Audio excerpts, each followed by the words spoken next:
नमस्कार, मैं हूं घनश्याम सैनी और आप मुझे देख रहे हैं यूट्यूब चैनल केमिस्ट्री धाम पर। हम पढ़ रहे हैं कक्षा 12 का चैप्टर नंबर 6 और आज अपना ये चैप्टर अंतिम चरण की तरफ है। उसके पश्चात ये पूरा का पूरा चैप्टर खत्म। तो देखिए, इस चैप्टर के तहत अपना मुख्य मोटो क्या रहा था कि भाई धातु अयस्क से शुद्ध धातु कैसे प्राप्त करें। इसके विभिन्न चरण थे। उन चरणों को मैंने लेक्चर नंबर 1 में ही क्लैरिफाई कर दिया था कि सबसे पहले क्या लेते हैं अपन, धातु अयस्क लेते हैं। देख लीजिएगा बिल्कुल सावधानी से, कहीं ज्यादा समस्या वाली बात नहीं है। धातु अयस्क का चूर्णीकरण करवाया तो अपने पास प्राप्त हुआ चूर्णित अयस्क। चूर्णित अयस्क का क्या करवाना है, सांद्रण। और सांद्रण की विधियां झाग फलवन, द्वितीय पृथक्करण, चुंबकीय पृथक्करण बताई गई है ना। तो यहां से प्राप्त हुआ अपने को सांद्रित अयस्क। सांद्रित अयस्क का क्या करवाया फिर आपने, निष्कर्षण करवाया। निष्कर्षण, धातु निष्कर्षण करवाया यहां से अपन ने। और इसकी दो प्रोसेस थी। पहले अपने को क्या करना था, ऑक्साइड में बदलना था। और सेकंड नंबर था अपचयन करवाना था। ठीक है। यहां निष्कर्षण से जो धातु प्राप्त हुआ वह धातु था अशुद्ध धातु। अशुद्ध धातु। अब यहां से यहां तक अपन ने पढ़ लिया। आगे की प्रोसेस जो अशुद्ध धातु से शुद्ध धातु प्राप्त करनी है वो है शोधन या परिष्करण। समझ गए ना। अभी आप कहां से शुरू करोगे, हम शुरू करने वाले हैं इस चैप्टर को अशुद्ध धातु से। इस लेक्चर को शुरू करेंगे अशुद्ध धातु से शुद्ध धातु प्राप्त करना है, शुद्ध धातु। तो ये प्रोसेस क्या कहलाएगी, शोधन कहलाएगी। यानी अशुद्ध धातु से उसमें जो भी थोड़ी बहुत अशुद्धियां रह गई हैं उनको हटाते हैं और शुद्ध धातु प्राप्त करते हैं। तो देखिए यहां पर अशुद्ध धातु जो है, अशुद्ध धातु का एक नाम और है जिसे अपन कच्चा धातु भी कहते हैं या क्रूड मेटल। क्रूड धातु, ये सारे इसी के नाम है अशुद्ध धातु के। अशुद्ध धातु, कच्चा धातु या क्रूड धातु से शुद्ध धातु जो प्राप्त करना है, अशुद्ध धातु से शुद्ध धातु प्राप्त करने की प्रक्रिया कहलाती है शोधन। तो शोधन को कैसे परिभाषित करोगे, अशुद्ध धातु से शुद्ध धातु प्राप्त करने की प्रक्रिया कहलाती है शोधन। पहले लेक्चर में मैंने आपको बता दिया था शोधन की बहुत सारी विधियां हैं। ये डिपेंड करती हैं कौन सी विधि अपन काम में लेंगे, डिपेंड करती है कि इस अशुद्ध धातु में अशुद्धि किसकी है। तो जैसे शोधन की जो प्रक्रिया है, शोधन में आपका हो सकता है आसवन, एक विधि तो ये होगी, दूसरा द्रवीकरण, सेकंड विधि हो गई है द्रवीकरण, थर्ड विधि विद्युत अपघटन विधि, विद्युत अपघटन विधि। विद्युत अपघटनी सेल बनाता है ना, वही कंसेप्ट काम में लेंगे यहां पर भी। थर्ड हो गई अपनी विद्युत अपघटन विधि। फोर्थ विधि है अपनी दंड विलोडन।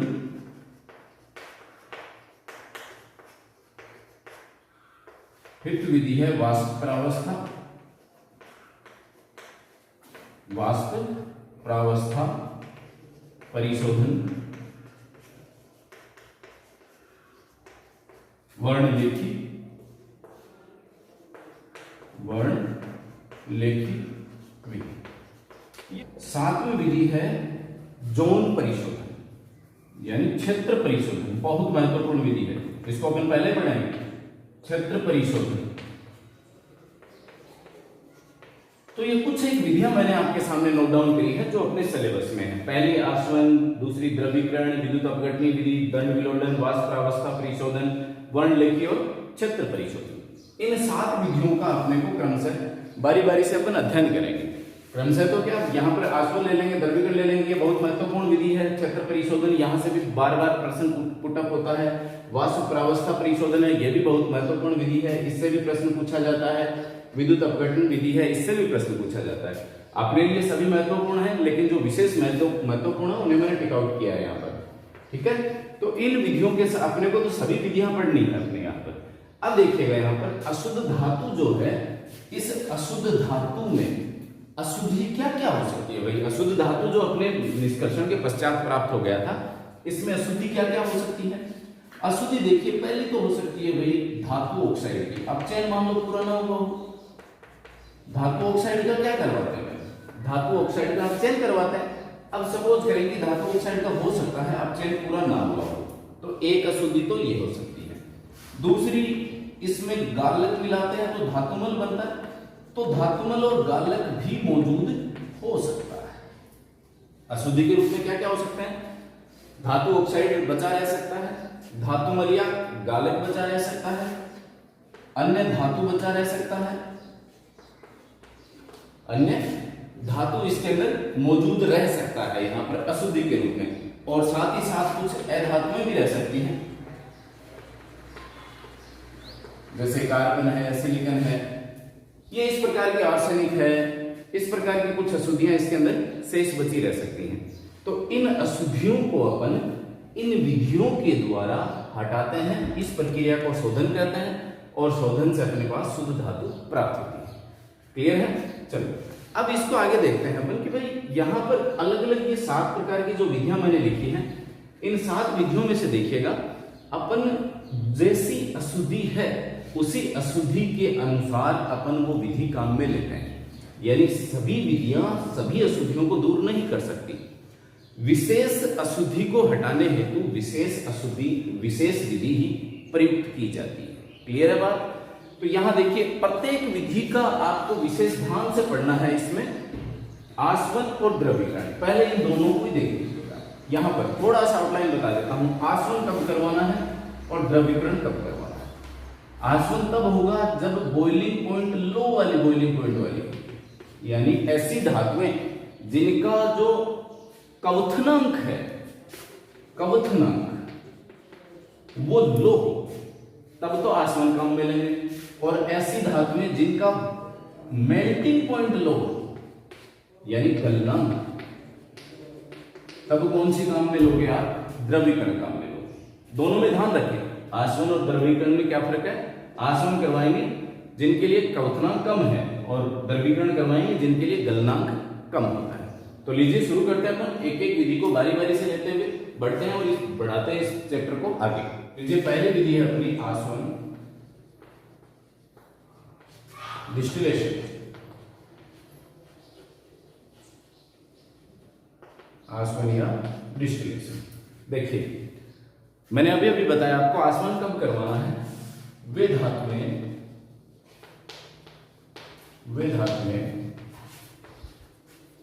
जिनके क्वथनांक कम होते हैं,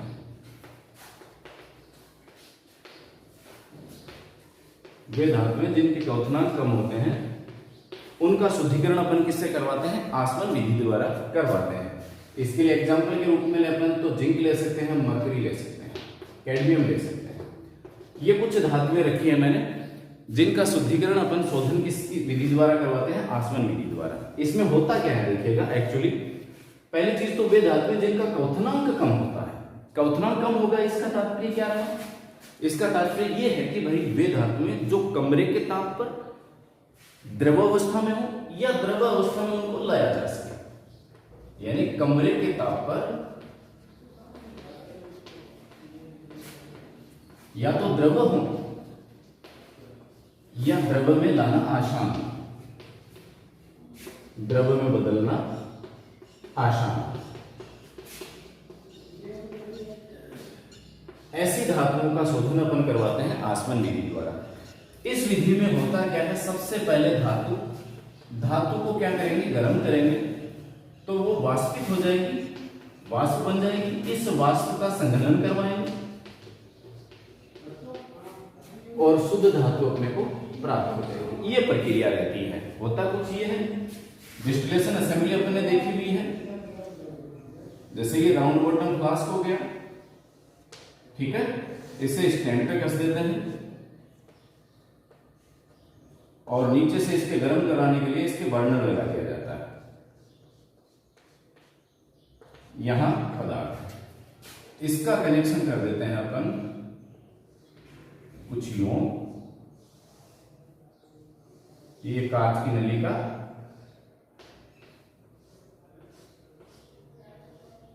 और यहां इकट्ठा करने के लिए पात्र लगा दिया है। इसके अंदर जल प्रवाहित करवाते हैं अपन। ये H2O या इधर से इनलेट होता है और यहां से बाहर निकल जाता है। ठीक है, देखिए क्या होगा यहां पर। जैसे इसको गर्म करेंगे, यहां अपना अशुद्ध धातु है, कोई भी पदार्थ पड़ा है जो अशुद्ध है, अपना धातु है, उसका क्वथनांक कम है। क्वथनांक कम है तो क्या होगा, जैसे अपन गर्म करेंगे वो वाष्प बन जाएगा और वाष्प बन करके, देखिए धातु किसमें बदलेगा, वाष्प बन करके ऊपर उठ गया।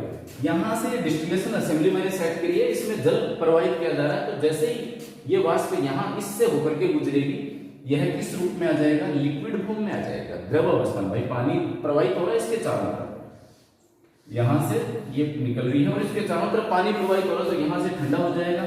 फलस्वरूप द्रव अवस्था में अपने पास धातु यहां इकट्ठा हो जाएगा, तो धातु प्राप्त हो जाता है। इस प्रक्रिया को अपन कहते हैं आसवन। क्लियर है बात? चलिए लेते हैं अपन सेकंड विधि, द्रवीकरण। सेकंड है अपना द्रवीकरण। तो द्रवीकरण में देखिए मैंने क्या लिखा, क्या कहा था मैंने कि जिनका कम गलनांक होता है, यानी कम गलनांक वाली धातु, कम गलनांक वाली धातुओं का शुद्धिकरण किससे करवाते हैं? कम गलनांक वाली धातुओं का शुद्धिकरण करवाया जाता है, शोधन करवाते हैं अपन द्रवीकरण द्वारा।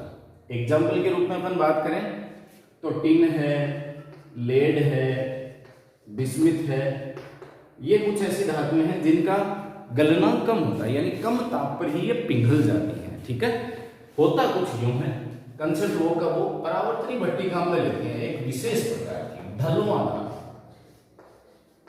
रिवर्बरेटरी फर्नेस को अपन काम में लेते हैं। होता क्या है, ढलवादार परावर्तनी भट्टी होती है, जैसे ये मैंने ढलान बना दी यहां पर। ठीक है, और यहां इसके गर्म करने के लिए नीचे से इस बर्नर लगा देते हैं। ठीक है, ये गर्म करेगा इसको, यानी बर्नर की बात कर दी मैंने यहां पर। यहां बर्नर लगा दिया या ईंधन लग दिया और उसे जला दिया। और धातु कहां रखी है, अशुद्ध धातु रखी है यहां पर। ठीक है, ये अशुद्ध धातु है, अशुद्ध धातु। क्या होगा यहां पर देखिएगा, ये ढलवादार स्लोप है ये। ठीक है, पात्र को इसकी ऊंचाई वाले अशुद्ध धातु को इसकी ऊंचाई वाले पार्ट पर, भाग पर रख करके नीचे से इसको गर्म किया जाता है। गर्म करने पे क्या होगा, जो कम गलनांक वाली धातु है, यानी आसानी से जो पिघल जाती है, वो क्या होगी, पिघलेंगी और पिघल करके इसके द्वारा, इस पर स्लोप है, ये ढलान है, ढलान से होते हुए इस पात्र में आकर के गिरेंगे। तो यहां कौन इकट्ठा हो जाएगा, शुद्ध धातु। यहां क्या प्राप्त हो जाएगा अपने को, शुद्ध धातु प्राप्त हो जाएगा। और जो भारी है, जो अशुद्धियां हैं, जो गली नहीं है, वो कहां रह गई, यहीं की यहीं बची रह गई है। तो अशुद्धियां यहीं रह जाती हैं और शुद्ध धातु जिसे अपन ने गर्म किया तो गलनांक कम था, कम गलनांक है, तो कौन पहले वो धातुएं पिघलेंगी जिनका गलनांक कम है। तो कम गलनांक वाली इससे फिसल करके कहां, इस पात्र में आ जाएंगे और इकट्ठी हो जाएंगे। तो ये रहेगी अपनी दूसरी विधि, जिसे अपन कहते हैं द्रवीकरण विधि। ठीक है, विधि है अपनी दंड विलोडन।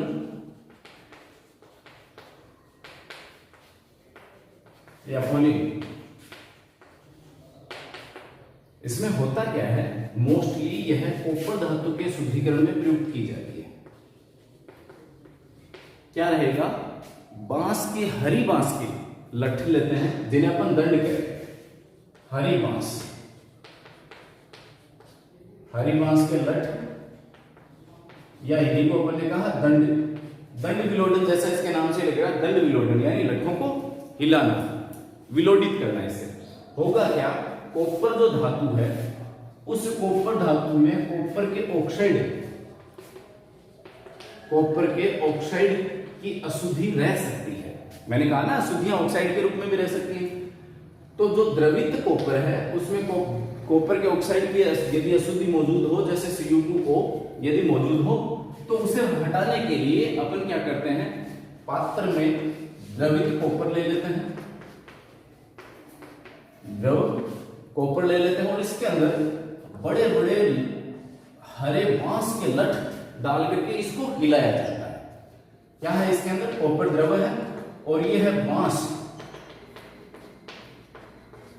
हरी बांस का लठ है या दंड है, इसको लेकर के और इसके अंदर विलोडित करते हैं, यानी इस द्रव को हिलाते हैं, घोलते हैं इसको। ऐसा होने से क्या होगा, इस बांस से गैसें बाहर निकलती हैं और ये गैस क्या करती है, कॉपर ऑक्साइड को अपचयित कर देती है, यानी Cu2O है, ये अपचयित होकर के कॉपर में कन्वर्ट हो जाता है। और जो अन्य गैसें हैं जैसे भाई आर्सेनिक ऑक्साइड है, H2O3 है या SO2 है, सल्फर डाइऑक्साइड है, ये गैसें बाहर निकल जाती हैं। ठीक है, तो इस दंड को हिलाने के कारण, दंड को इस कॉपर विलयन में, कॉपर द्रव कॉपर में हिलाने के कारण इसका नाम हो गया दंड विलोडन। चौथी बहुत महत्वपूर्ण विधि आ रही है जिसको अपन जानते हैं विद्युत अपघटन विधि के नाम से। तो लीजिए बहुत महत्वपूर्ण विधि, यहां विशेष ध्यान दें, वैद्युत अपघटनी शोधन, वैद्युत अपघटनी शोधन, इलेक्ट्रो रिफाइनिंग,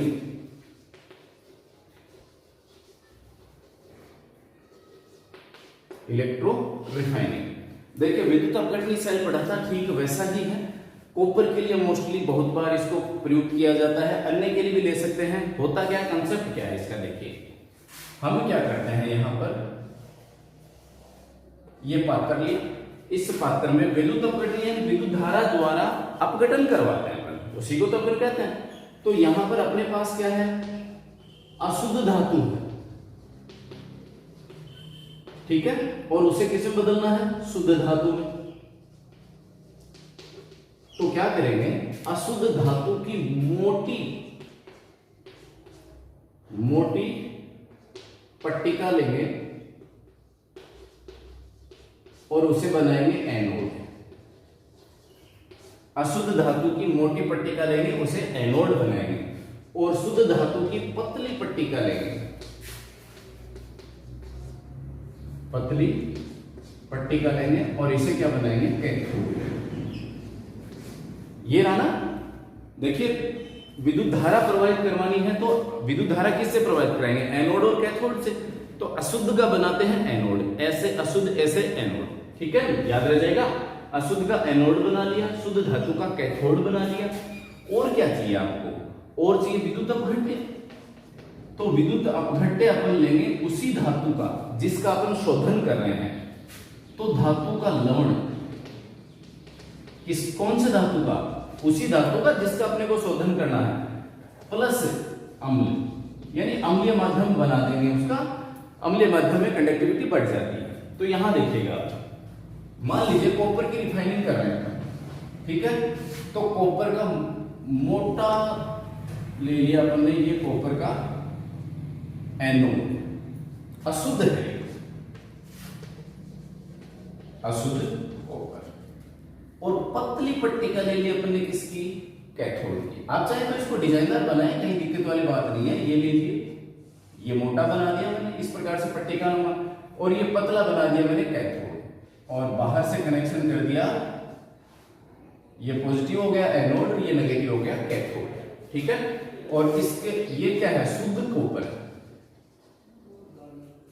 और इसके अंदर क्या बना गया है, CuSO4, CuSO4 प्लस H2SO4, अम्ल डाल दिया ना पहले थोड़ी सी मात्रा में, कॉपर सल्फेट। होगा क्या यहां पर देखिएगा, इस विलयन में क्या है, Cu2 पॉजिटिव आयन है ना, कॉपर सल्फेट है, तो होगा ये, जैसे ही अपन विद्युत धारा इसके अंदर प्रवाहित कराएंगे तो Cu2 प्लस आयन कहां जाएंगे, कैथोड के ऊपर जमा होंगे। अब आपको पता है कि एनोड पे होता है ऑक्सीकरण और कैथोड पे होता है अपचयन। तो यहां देखिए क्या होगा, इस मोटी पट्टिका से Cu2 प्लस कॉपर किया ना, ये Cu2 प्लस आयन कहां आएंगे, विलयन में आ जाएंगे, लवण विद्युत अपघट्य। भाई मोटी पट्टिका पे ऑक्सीकरण हुआ, ऑक्सीकरण हुआ तो क्या रहेगा, यहां देखिए एनोड है Cu, ऑक्सीकरण हुआ Cu2 प्लस आयन, ये विलयन में चले गए, प्लस 2 ले, ये रहा ना।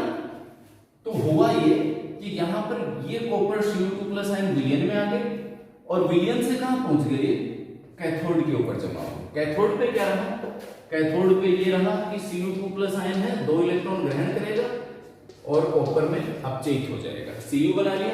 इसका मतलब फिर से समझिएगा, यहां होगा ये एनोड पे ऑक्सीकरण होगा, कॉपर Cu2+ आयन के रूप में विलयन में आ जाएगा। विलयन से Cu2+ आयन कहां पहुंचेंगे? कैथोड के ऊपर, जहां अपचयित हो जाएंगे। या इसे दूसरे रूप में मैं यूं कहूं कि विलयन में जो Cu2+ आयन कॉपर सल्फेट था ना, उसके Cu2+ आयन कहां जमा हो गए? कैथोड के ऊपर। तो कैथोड के ऊपर कौन जमा होता जा रहा है? कॉपर। और फिर यहां विलयन में Cu2+ आयन कम हुए, तो वो कहां से पूर्ति हो गए? अशुद्ध जो छड़ थी कॉपर की, वहां से Cu2+ आयन कहां से कहां आ गए? विलयन में आ गए। तो इस प्रकार से यह प्रक्रिया चलती रहती है। फलस्वरूप क्या रहेगा? एनोड धीरे धीरे टूटती रहती है, पतली होती चली जाएगी, और कैथोड धीरे धीरे मोटी होती चली जाएगी। भाई अब कॉपर, शुद्ध कॉपर किस पे जमा होता जा रहा है? कैथोड के ऊपर जमा होता जा रहा है। जब ये पूरी तरह से टूट जाती है, खत्म हो जाती है, तो इसको हटा दिया जाता है, रिप्लेस कर देते हैं, नई अशुद्ध धातु की छड़ इसके अंदर लगा दी जाती है। यहां देखिएगा अशुद्धियां, कई प्रकार की अशुद्धियां इसके अंदर बची रह जाती है, जो इसके नीचे इकट्ठी हो जाती है। भाई टूट करके नीचे इकट्ठी होती चली जाएंगी। या कम क्रियाशील धातुएं जो हैं वो क्या रहेंगी? टूट करके भाई इधर तो जा नहीं पाएंगे, तो नीचे इकट्ठा हो जाएंगे। इन्हें कहा जाता है एनोड मड, एनोड मड या पंख, यानी एनोड का कीचड़ हो गया एक प्रकार से। तो ये इसे कह दिया अपन ने एनोड मड या पंख। तो एनोड मड के रूप में क्या क्या हो सकते हैं भाई? सिल्वर हो सकता है, Ag हो सकता है, Au हो सकता है, Pt हो सकता है, यानी कम क्रियाशील धातुएं जो खुद ऑक्सीकृत नहीं हो पा रही है यहाँ पर। तो उसके फलस्वरूप ये धातुएं हैं या अन्य अशुद्धियां जो हैं वो बची रहती है इसके अंदर, वो यहाँ नीचे जमा हो जाती हैं, जिन्हें अपन एनोड मड या पंख के नाम से जानते हैं। दोनों की अभिक्रियाएं मैंने आपको लिख दी है। एनोड के ऊपर ऑक्सीकरण होता है, इलेक्ट्रॉन त्याग करके Cu2+ में कन्वर्ट हो गया। कैथोड के ऊपर रिडक्शन होता है, Cu2+ है, 2 इलेक्ट्रॉन ग्रहण करके कॉपर में अपचयित हो गया। इस प्रकार से एनोड पे, कैथोड पे क्या रहेगा? शुद्ध धातु प्राप्त हो जाता है। ठीक है बात। चलो लेते हैं अपन अगली विधि, पांचवी और बहुत महत्वपूर्ण विधि है जोन रिफाइनिंग या क्षेत्र परिशोधन। क्षेत्र परिशोधन। देखिए जोन रिफाइनिंग क्या है। सबसे पहले तो इसको देखते हैं किन के लिए अप्लाई होगी। यह जब आपको प्योरिटी बहुत ज्यादा मात्रा में चाहिए, यानी शुद्धता बहुत अधिक चाहिए, तात्पर्य ये कि अर्धचालकों में शुद्धता बहुत जरूरी होती है सेमीकंडक्टर के लिए। सेमीकंडक्टर की जब अपन बात करें तो सिलिकॉन और जर्मेनियम नाम आपने काफी सुना है। प्रसिद्ध एग्जाम्पल है अर्धचालकों के सिलिकॉन और जर्मेनियम। तो अर्धचालकों का शुद्धिकरण जो होता है वो किस विधि से करते हैं अपन? जोन रिफाइनिंग द्वारा करते हैं। ठीक है, अर्धचालकों का शुद्धिकरण किया जाता है जोन रिफाइनिंग द्वारा। इस विधि का सिद्धांत क्या है? सिद्धांत ये है भाई, कौन सा कंसेप्ट अप्लाई कर रहे हैं अपन कि यहां अशुद्ध धातु है। अशुद्ध धातु के अंदर क्या है? धातु प्लस अशुद्धि, यही तो ना जिसे अपन आधात्री कह रहे हैं। अशुद्धियां अपने को सामान्य रूप में अपन ने नाम लिखे तो आधात्री हो गया, तो शुद्ध धातु प्लस आधात्री है, यानी होगा यहां पर ये कि अशुद्धि द्रव अवस्था में, द्रव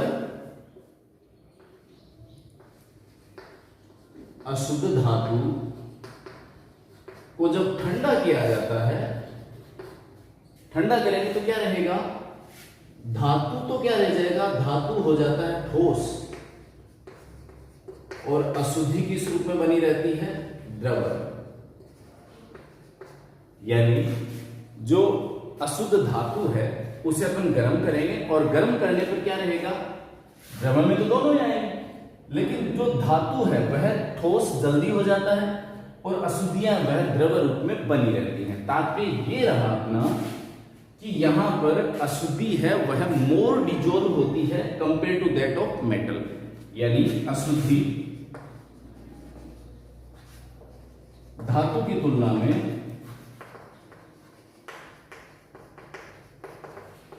अधिक डिजोल्व होती है या अधिक द्रव की बात करता हूं मैं, या डिजोल्व लिख देता हूं यहां पर, अधिक डिजोल्व होती है। ये प्रोसेस तो कहलाती है जोन वाली में। और लीचिंग हो रहा है भाई, उसमें भी कुछ ऐसा ही नाम था, आपने सुना हो तो। लीचिंग प्रोसेस में क्या होता है, धातु है वह आधात्री की तुलना में अधिक डिजोल्व होती है, धातु अधिक डिजोल्व, यानी धातु है वह आधात्री की तुलना में अधिक द्रव अवस्था में बनी रहती है या डिजोल्व रहती है। क्लियर होगी बात यहां पर। तो जोन और लीचिंग का दोनों का अंतर भी पता चल गया अपने को। यदि द्रव अवस्था, यानी यदि अशुद्धि द्रव के रूप में कम अधिक है, तो कौन सी विधि अपने, इसके लिए कौन सी काम में लेनी अपने को, जोन रिफाइनिंग मेथड काम में लेना है। देखिए इस विधि में होता क्या है। तो पिंगली अवस्था में शुद्ध धातु का क्रिस्टलन होता है, शुद्ध धातु का क्रिस्टलन होता है, और अशुद्धि गलित रूप अवस्था में ही रहती है। ये इस शोधन विधि का मुख्य सिद्धांत है कि पिंगली अवस्था में शुद्ध धातु का तो क्रिस्टलन हो जाता है, लेकिन अशुद्धि क्या है, गलित अवस्था में रह जाती है। होगा क्या, छड़ लेते हैं, एक अशुद्ध धातु की छड़ ले लेते हैं, ठीक है। इस छड़ के ऊपर वृत्ताकार हीटर घुमाया जाता है। ये मैंने वृत्ताकार हीटर बना दिया, ठीक, इसको बोला है वृत्ताकार हीटर, ठीक है भाई। इसके पीछे का पोर्शन डॉटेड द्वारा दिखा देता हूं मैं, चारों तरफ है मतलब ये इसके, ठीक है। अब यहां होगा क्या, इस हीटर को गर्म है, इस हीटर को बाएं से दाएं लगातार चलाते हैं। ऐसा नहीं करना कि इधर चला दिया फिर इधर फिर इधर फिर इधर, नहीं, वन साइड, बाएं से दाएं या दाएं से बाएं कहीं भी चलाइए, बाएं से दाएं इस प्रकार से आप मूव करवा रहे हैं। इसको मूव करवाओगे तो क्या है, जिस क्षेत्र में ये जाएगा ना, जिस जगह पे ये रहेगा, वहां क्या रहेगा, धातु और अशुद्धि दोनों द्रवित अवस्था में आ जाएंगे। धातु और अशुद्धि दोनों ही क्या रहेंगे, द्रवित अवस्था। भाई गर्म है ये, तो जैसे मैंने यहां से शुरू करवाया, धातु और अशुद्धि द्रव अवस्था में आ गई। अब क्या रहेगा, धातु का जैसे ये आगे निकल गया तो धातु का तो हो गया क्रिस्टलन, तो यहां कौन जमा हो गया, यहां तो धातु का धातु ही रहा। और जो अशुद्धि थी, अशुद्धि तो अब भी गलित अवस्था में नहीं है, तो वो गलित अवस्था में इसके साथ साथ चल पड़ी, तो इस हीटर के आगे आगे वो क्या रहेगी, गलित अवस्था में इकट्ठी होती चलेगी आगे की तरफ। तो अशुद्धि किधर जा रही है, इधर की तरफ मूव कर रही है। तो अंत में होगा क्या कि अशुद्धि यहां इकट्ठी हो जाएगी लास्ट वाले छोर पर। भाई बार बार इसको क्या करवाएंगे, रिपीट करवाएंगे। यो ले गए एक बार, फिर उठाया, फिर यो लेके चले गए, तो क्या रहेगा, इसमें जो अशुद्धि है वह किस रूप में आएगी, गलित अवस्था में। वह ठोस में नहीं आ पा रही है, गलित अवस्था में आएगी, तो इसके साथ साथ हीटर के साथ साथ क्या आएगी, आगे बढ़ेगी और एक छोर पर इकट्ठी हो जाएगी। लास्ट में क्या करेंगे, इस छोर को काट देंगे। यहां से कट कर दिया जाता है। कट करने पर अब आपके पास क्या बचा, शुद्ध अवस्था में धातु प्राप्त हो गया है। यह मॉडर्न विधि है आजकल। इस विधि के द्वारा अर्धचालकों का शुद्धिकरण किया जाता है। क्लियर होगी बात, नहीं है यहां कोई समस्या। चलिए लेते हैं अपन अगली विधि, अपनी वाष्प प्रावस्था परिष्करण।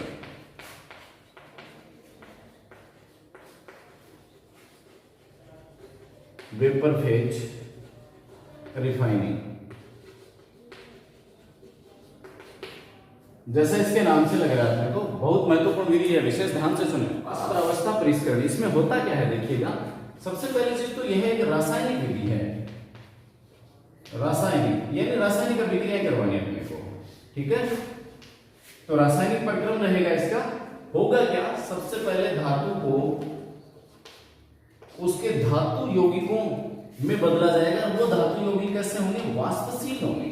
ऐसे धातु यौगिक में बदलना है धातु को, अशुद्ध धातु है यहां पर क्या है, अशुद्ध धातु है, इसको ऐसे वाष्पशील यौगिकों में बदलेंगे, ऐसे यौगिकों में बदलेंगे जो क्या होगा, वाष्पशील होगा।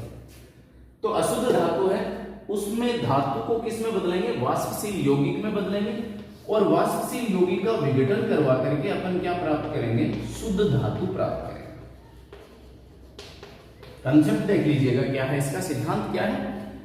इस विधि में क्या रहता है, यह एक रासायनिक प्रक्रम है जिसमें धातु को उसके वाष्पशील यौगिक में बदला जाता है और उसका पुनः विघटन करवाकर, आगे अपन क्या करवाएंगे, उसका विघटन करवा करके शुद्ध धातु प्राप्त करते हैं। यह वाष्प प्रावस्था जो है वह दो प्रकार की विधियां प्रचलित हैं, जिसमें एक है मौन प्रक्रम और दूसरा है बॉन ऑरिकल विधि।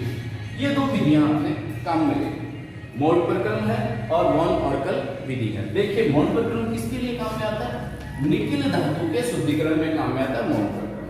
बॉन ऑरिकल किस में काम में आता है, जर्कोनियम और टाइटेनियम, इन दो के शुद्धिकरण में काम में आता है बॉन ऑरिकल मेथड, और निकिल के शुद्धिकरण में काम में आता है मौन प्रक्रम। इसमें वाष्पशील में बदलेंगे तो क्या काम में लेंगे, कार्बन मोनोऑक्साइड से क्रिया करवाएंगे, इन्हें वाष्पशील में कन्वर्ट करना है तो क्रिया करवानी है अपने को आयोडीन से।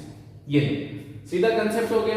लीजिए शुरू करता हूं, अब अपन इसको मिटा के लिखता हूं मौन प्रक्रम। क्या होता है मौन प्रक्रम, तो देखिए मौन प्रक्रम हो गया, मौन प्रक्रम या मौन परिशोधन मान लो। मौन परिशोधन में क्या रहेगा, सबसे पहले निकिल लेंगे। ये कौन सा निकिल है, अशुद्ध का तो शुद्ध बनाना है। इसका क्या करना है अपने को, कार्बन मोनोऑक्साइड के साथ में 350 केल्विन के लमसम 350 केल्विन के आसपास ताप पर इसको गर्म करवाते हैं तो टेट्रा कार्बोनिल निकिल प्राप्त हो जाता है। ये एक कॉम्प्लेक्स अपने को प्राप्त हो जाता है जिसका नाम है टेट्रा कार्बोनिल निकल। ठीक है, अब क्या करेंगे, आगे तापमान बढ़ाएंगे। अब ये वाष्पशील हो गया ना, ये वाष्प अवस्था में। अब ये NiCO4 है, इसको अपन 450 केल्विन से उच्च ताप पर, यानी 450 से 473 केल्विन, 450 के ऊपर केल्विन ताप पर अपन इसको गर्म करते हैं तो आपको शुद्ध निकल प्राप्त हो जाता है, शुद्ध धातु प्राप्त हो जाता है। ये प्रोसेस या प्रक्रम कराता है मौन प्रक्रम, और इसके द्वारा पूछा जाता है किसका शोधन करवाते हैं, निकिल का करवाते हैं। क्या प्राप्त होता है इसमें, वाष्पशील टेट्रा कार्बोनिल निकिल प्राप्त होता है, जिसे 450 केल्विन ताप या उससे उच्च ताप पर गर्म करें तो इसका विघटन हो जाता है और निकिल शुद्ध धातु प्राप्त हो जाता है। सेकंड इसका लिखते हैं अपन बॉन ऑरिकल मेथड। वाष्प अवस्था में सेकंड विधि है अपनी बॉन ऑरिकल।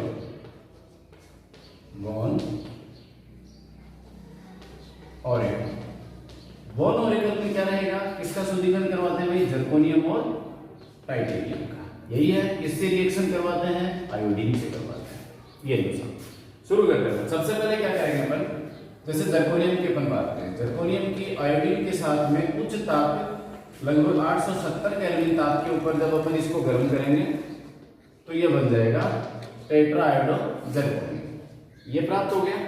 अब क्या करेंगे, इसमें टेट्राआयोडो जर्कोनियम में टंगस्टन तंतु लटका देते हैं, यानी टंगस्टन तंतु द्वारा विद्युत अपघटन करवाने पर टंगस्टन तंतु द्वारा इसका विघटन करवाते हैं और तापमान कितना रखते हैं, लमसम 1800 केल्विन। तो यहां से जर्कोनियम शुद्ध अवस्था में प्राप्त हो जाता है और आयोडीन ये शुद्ध, ये जर्कोनियम की होगी। ठीक है, ऐसा जैसा टाइटेनियम की अपन बात करें, टाइटेनियम भी क्या करेगा, यहाँ पर आयोडीन से क्रिया करके यह क्रिया कम ताप पर ही संपन्न हो जाती है compare to that of zirconium. 500 kelvin के लमसम ही जर्कोनियम ये बन गया टाइटेनियम टेट्राआयोडाइड, ये हो गया टेट्राआयोडाइड टाइटेनियम हो गया ना यहाँ पर। और इसका फिर विघटन वही टंगस्टन तंतु द्वारा विघटन करवाते हैं, टंगस्टन तंतु विघटन करवाते हैं तो 1700 केल्विन के ऊपर ही विघटित होकर के टाइटेनियम शुद्ध अवस्था में आपको प्राप्त हो जाता है, प्लस ये संतुलित कर लो, कोई दिक्कत नहीं। ठीक है, तो ये रही अपनी बॉन ऑरिकल मेथड। इसमें किसका शुद्धिकरण करवाते हैं? जर्कोनियम टाइटेनियम का। किससे विक्रिया करवाते हैं? आयोडीन से करवाते हैं। वाष्पशील क्या है? TiI4 और ZrI4, ये वाष्पशील है जिनका टंगस्टन तंतु द्वारा विघटन करवा दिया जाता है। ये रही अपनी विधि वॉन ऑरिकल मेथड, और वाष्प प्रावस्था परिष्करण की दोनों विधियां खत्म। शोधन की अंतिम विधि है अपनी वर्णलेखी। वर्णलेखी या क्रोमेटोग्राफी।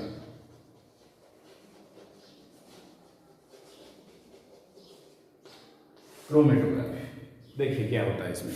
पहली चीज यह विधि कब अप्लाई करवाई जाती है? जब प्रकृति में बहुत सूक्ष्म मात्रा में ऐसे तत्व जो बहुत सूक्ष्म मात्रा में मौजूद हैं, उनका यदि शोधन प्राप्त करना है, उनको यदि निष्कर्षित करवाना है, तो कौन सी विधि काम में लेते हैं अपन? वर्णलेखी, यानी सूक्ष्म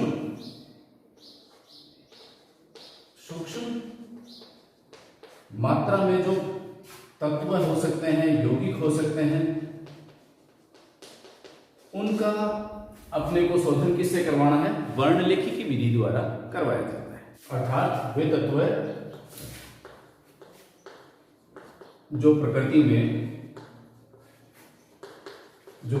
में बहुत सूक्ष्म मात्रा में पाए जाते हैं,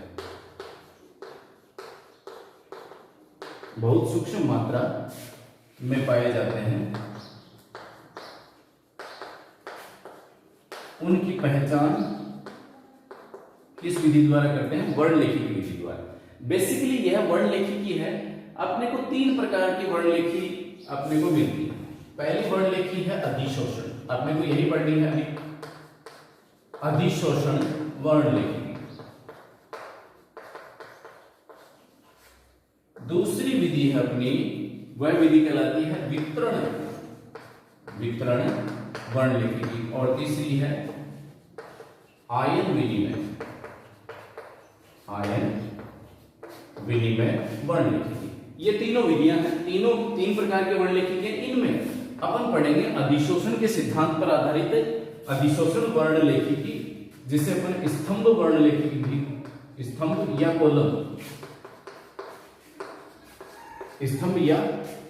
कॉलम क्रोमेटोग्राफी या वर्णलेखी के नाम से जानते हैं। देखिए इस क्रोमेटोग्राफी का जो बेस है वो है अधिशोषण। अधिशोषण क्या होता है? अधिशोषण की बात करें अपन तो किसी भी अधिशोषक, इसे मैंने कहा अधिशोषक, इसकी सतह के ऊपर पदार्थ का जमा हो जाना कहलाता है अधिशोषण।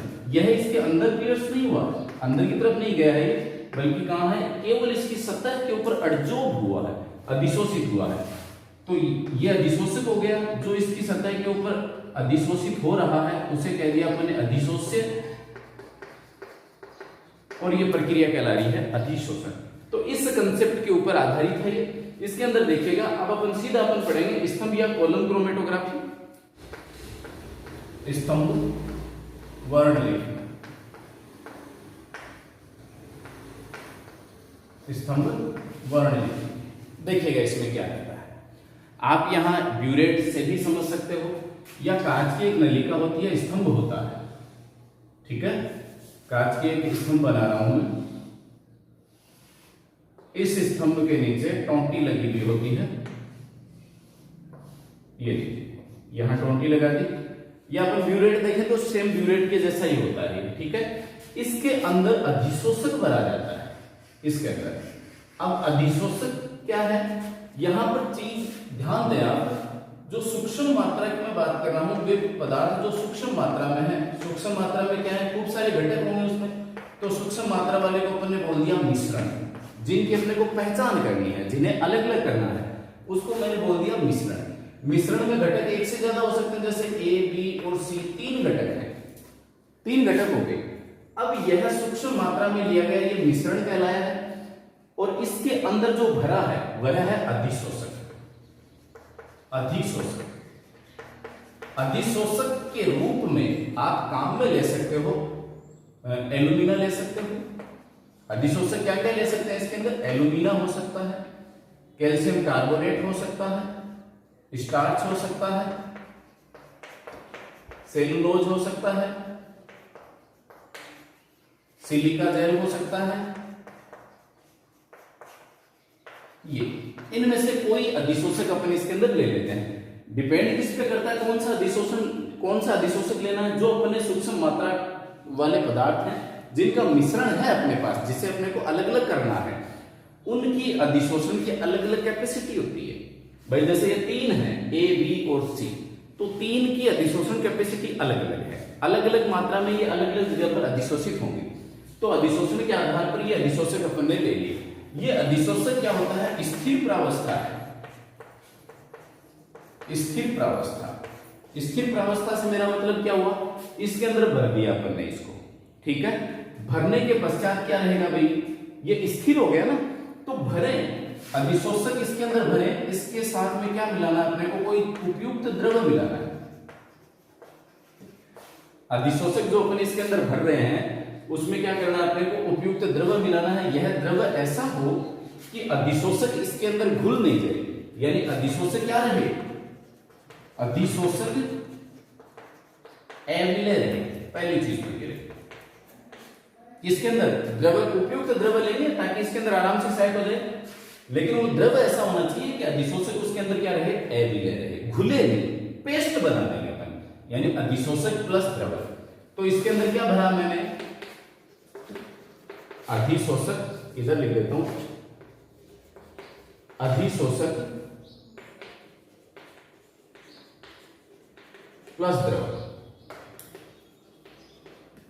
इसका पेस्ट मैंने इसके अंदर भर दिया है। अब यहां पर अधिशोषक का चुनाव करते समय ध्यान रखें कि जो मिश्रण आप अलग अलग करना चाह रहे हो वो मिश्रण इस अधिशोषक के साथ में कोई रासायनिक अभिक्रिया नहीं कर ले, केवल अधिशोषण हो, यानी सतह के ऊपर जमा हो। जैसे एल्यूमिना लिया तो ये एल्यूमिना हो गया, इसकी सतह के ऊपर मान लो ए जमा हो रहा है, तो केवल ए सतह के ऊपर जमा होना चाहिए, इसके साथ रासायनिक अभिक्रिया नहीं करना चाहिए। ऐसा नहीं है इससे अभिक्रिया करके सी उत्पाद बना ले, नहीं, केवल अधिशोषण करवाना अपने को। तो पहली चीज क्या है? अधिशोषक द्रव में अविलय हो। यहां लिख दिया मैंने, अधिशोषक अविलय हो द्रव में। और दूसरा पॉइंट, मुख्य पॉइंट क्या है? घटक के साथ रासायनिक अभिक्रिया ना करें, ऐसा अधिशोषक अपने को इसके अंदर लेना है। क्लियर होगी बात? अधिशोषक यह स्थिर हो गया, स्थिर प्रावस्था। सूक्ष्म मात्रा का जो अपना मिश्रण है, यह मिश्रण कहलाता है गतिमान अवस्था, गतिमान प्रावस्था, गतिमान प्रावस्था। क्लियर होगी बात? अब क्या करते हैं अपन? जो सूक्ष्म मात्रा का मिश्रण है, इस मिश्रण में कोई उपयुक्त विलायक मिला देते हैं, यानी प्लस विलायक। विलायक मिलाने से यह गतिमान अवस्था में आ जाएगा, यानी क्या बन जाएगा? ये बन जाएगा या तो द्रव, तो गतिमान अवस्था द्रव हो सकती है या फिर गैस हो सकती है। यही बात रही ना। ठोस रहेगा तो अधिशोषण होगा नहीं नीचे तक, तो इसको किस रूप में लेके आना अपने को? मोस्टली किस में लेके आते हैं? द्रव में। तो द्रव या गैस रूप में इसमें उपयुक्त विलायक मिला करके इसको इसमें कन्वर्ट कर लेते हैं, और ये मिश्रण कहां डाला जाता है? इस कॉलम के ऊपर, कांच की नलिका जो दिखाई दे रही है इसके ऊपर डाल देते हैं। अब होगा क्या यहां पर? जैसे जैसे ये विलयन, भाई मिश्रण प्लस विलायक हो गया तो विलयन हो गया, इसके अंदर डालते जाते हैं, धीरे धीरे इसके अंदर डालते हैं, तो जिसका अधिशोषण तेजी से होता है वो तो ऊपर ही जमा हो गया। अधिशोषण जिसका तेजी से हो रहा है वो मान लीजिए यहां तक जमा हो गया, और सपोज कर लिया कि ये ए घटक यहां रह गया। जिसका कम अधिशोषण हो रहा है वो नीचे जाकर के अधिशोषित हो रहा है, ये बी घटक हो गया। और जिसका अधिशोषण ना के बराबर हुआ, यानी आर पार ही जा रहा है, वो घटक कौन सा हो गया? सी घटक हो गया। ठीक है भाई, बारी बारी से जिसका सबसे ज्यादा अधिशोषण हो रहा है, ऊपर वाले का सर्वाधिक अधिशोषण हो गया, तो ये तीनों घटक थे, मैंने 3 लिया तो 3 बना दिए, ये 3 रंगीन पट्टिकाएं बन गई। प्रकाश में या पराबैंगनी लाइट में इन्हें आराम से देखा जा सकता है। 3 रंगीन घटक हो गए, 3 पट्टिकाएं बनी हुई हैं। अब जो आराम से मान लो नीचे द्रव वाला है, यदि कोई जैसे सी वाला लिक्विड है वो नीचे से आराम से निकल रहा है, तो खोल करके टूटी को सी को पृथक कर लेंगे, या फिर अपन क्या करेंगे? इस पट्टिका को बाहर निकाल लेंगे। भाई जो ये अधिशोषक था ना, इसको बाहर निकाल लेंगे। और अधिशोषक जो है, अब इसके अंदर देखिए हो गया क्या? ये 3 पट्टिकाएं मान लीजिए ए है, ये बी है और ये सी है, ए बी और सी।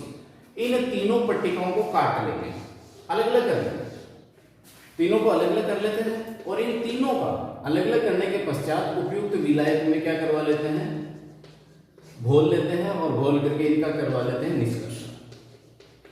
निष्कर्षण करवा लेंगे, सांद्रण करवा लेंगे और लास्ट में क्या करवा लेंगे, क्रिस्टलन करवा लेंगे। तो अपने को क्या प्राप्त हो जाएगा, शुद्ध मात्रा में वह घटक प्राप्त हो जाएगा जिसके लिए अपन ने कॉलम क्रोमेटोग्राफी काम में ली। तो ये रही अपनी कॉलम क्रोमेटोग्राफी। मैंने शुरुआत में जरूर कहा था कि भाई यह चैप्टर है, यह आज का जो शोधन है ये 2 लेक्चर में होगा, लेकिन अच्छा रहा आज के एक ही लेक्चर में हो गया।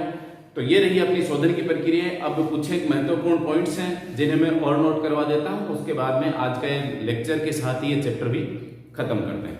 लीजिए, इस चैप्टर के अंतिम चरण पर अपन है। कुछ धातुओं के अनुप्रयोग लिखे हैं मैंने।